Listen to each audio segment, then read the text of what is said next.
Bonjour à tous, bienvenue sur mon nouveau podcast. Aujourd'hui, je vais vous présenter le projet Motor que j'ai réalisé pour le cours Introduction aux éléments finis. Donc, la première chose qui nous était demandée, c'est de calculer le potentiel magnétique sur le moteur. On peut voir que si je lance la simulation, on voit apparaître ce potentiel magnétique et on le voit changer en fonction des bobines qui sont allumées ou non. Pour cela, j'ai simplement résolu une équation de Poisson et je me suis fortement inspiré du devoir 4.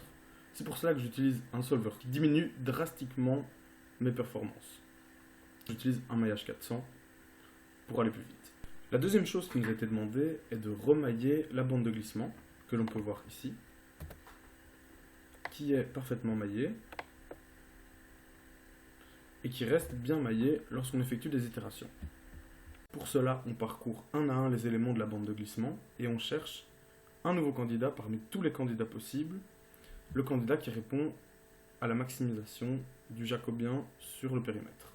L'avantage de cette technique est qu'elle est particulièrement robuste puisqu'on cherche dans tous les candidats possibles. Vous pouvez aussi observer que j'ai effectué une modification graphique pour afficher les bobines qui sont allumées. Le troisième élément qui nous a été demandé de faire est de calculer le couple instantané du moteur, que l'on peut voir juste en dessous du dessin. Si j'effectue des itérations, on voit que le couple varie et reste positif.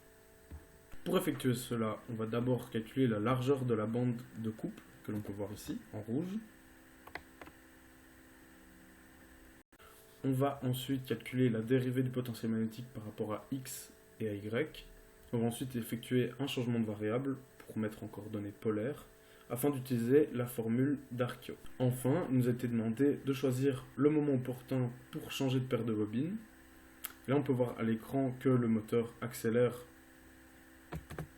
à la vue et que donc les moments sont bons. Pour cela, j'ai tracé un graphe et j'ai observé qu'il fallait changer tous les 30 degrés et qu'il y avait un déphasage de 8 degrés.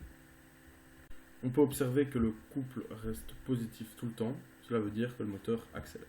Merci d'avoir écouté ce podcast, n'hésite pas à liker la vidéo, à commenter, à partager et à t'abonner à ma chaîne.